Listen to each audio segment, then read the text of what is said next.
Good afternoon. You know, we're here to celebrate authenticity and living authentic lives. The struggles we face, while not uncommon, are many times unique to our stories. Now, you probably know today's International Transgender Day of Visibility. Well, you didn't know? It is. Are you excited? As never before, we have every right to expect fair treatment under the law. The discrimination of years gone by and continuing discrimination of queer folks cannot and will not stand as long as we stay vigilant. You know, when the day seems darker, remember, the dawn comes every morning. When does a rainbow reveal itself? Rainbow LGBTQ+? Okay. Anyway, isn't it after the rain? The point is, even in the midst of the storm, you know it's coming, waiting to shine on us. I heard someone say once, the road from tolerance to acceptance is a long one.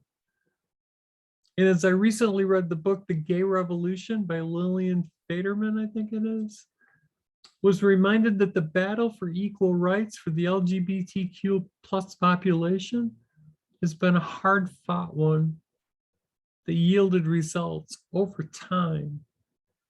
It hasn't been easy. It feels hard, and in light of some states' legislative efforts in recent months, it's been hard for many of us. Don't give up. The steps each of us take every day cumulatively has a bigger impact than you can imagine.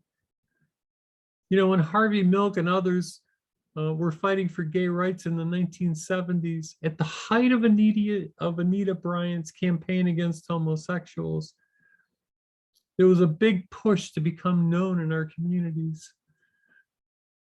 For transgender people, being out is complicated on additional levels. As you know, transgender people are more vulnerable, and transition for so many of us is far more involved emotionally, physically, and mentally. This in no way negates the challenges and sacrifices of our gay brothers and sisters, yet it does highlight irrefutable differences. I encourage you all to tell your stories. The visibility of the LGBTQ+ community in real life is so vital to the continuing education of everyday people across our country and across the globe.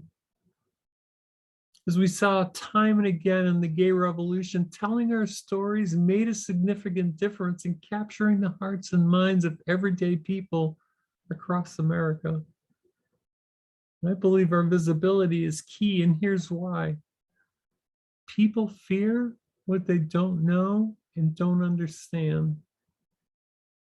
How many times have you been held back because of fear? Fear of the unknown, fear of judgment, fear of what someone might say or think about you. And you don't have to be gay or trans or queer to know what I'm talking about. Fear is something that touches every human. Especially these days, we live in a very appearance-driven society, right? If you spend any time at all on social media, you see the picture-perfect lives of others, and without thinking about it, equate what we see to be reality. Oh, how far from the truth can it be? See, fear keeps us locked in place, hiding. That's a truism for everyone, queer or straight. Yet, as we're exposed to people different than ourselves, we begin to have appreciation and respect for our differences. We saw this to be true time again in Lillian Faderman's telling of the gay revolution story. We can talk about the strategic and tactical approaches employed over the years, yet at the end of the day, I'm convinced of the fact that our visibility in our respective communities leads the way to change that we all seek. See, so many of us hide. We hide in fear. Yet our visibility as responsible functioning parts of society paints a very different story than the mischaracterizations being broadcast by many conservative politicians and talking heads and people from the religious right. I heard several news reports today about how Putin isn't getting the full story about the Russian war effort from his commanders. Whether it's out of fear, who knows? See, the American people aren't getting the full story about the LGBTQ plus community either. And without good information, may never see themselves in an accepting place. Because of that, we live small. We don't want to draw attention to ourselves and invite unwanted criticism and ridicule from people we don't even know, or worse yet, from the people we know and interact with every day. This is one of the biggest reasons why I've been talking more about radical self-acceptance. You see, the Harvey Milks and others, and there were many others, who championed the cause of equality over the years could do so only because they knew who they were at their very core and didn't waver in their commitment to themselves and to the cause for equality. This journey is not for the faint of heart.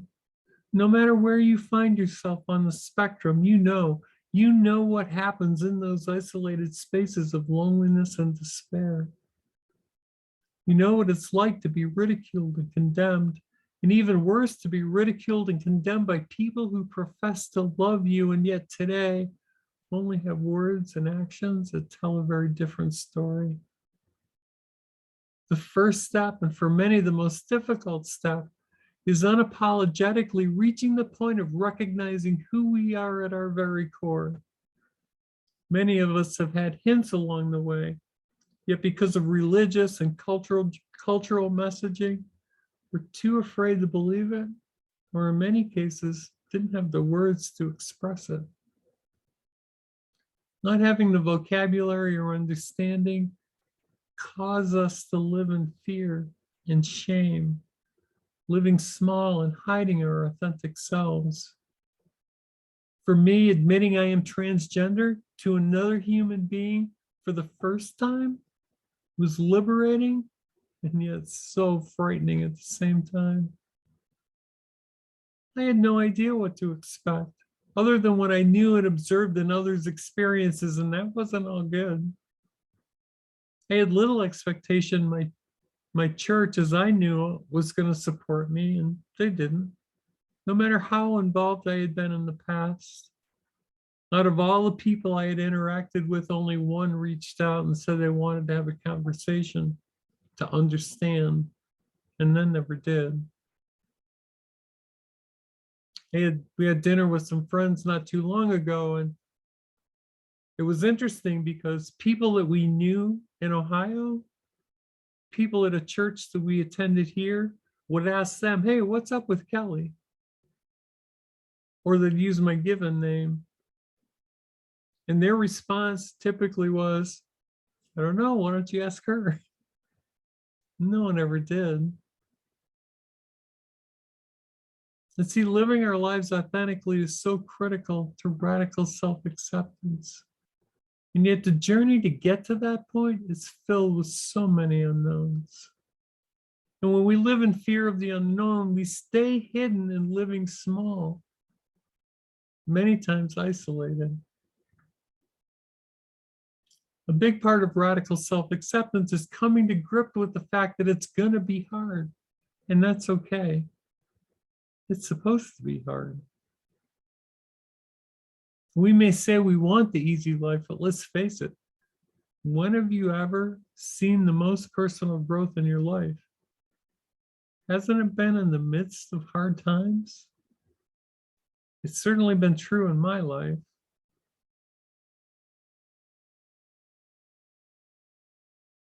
I want to encourage you, no matter where you are today, you are valued, you are loved, you are oh so precious. I see your smiles and your joyfulness.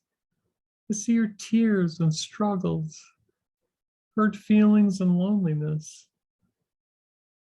I also celebrate with you. I celebrate your success and the steps you're taking to be who you are. I am more and more committed to community and connection and being the bridge between what is and what can be. I love you. You matter. Look, if you found this video helpful, please consider liking, subscribing, commenting, and sharing. If you find yourself stuck and want radical self-acceptance to be a reality in your life, let me know. I can help. And remember, life's too short. Be kind, do good. Let's talk soon.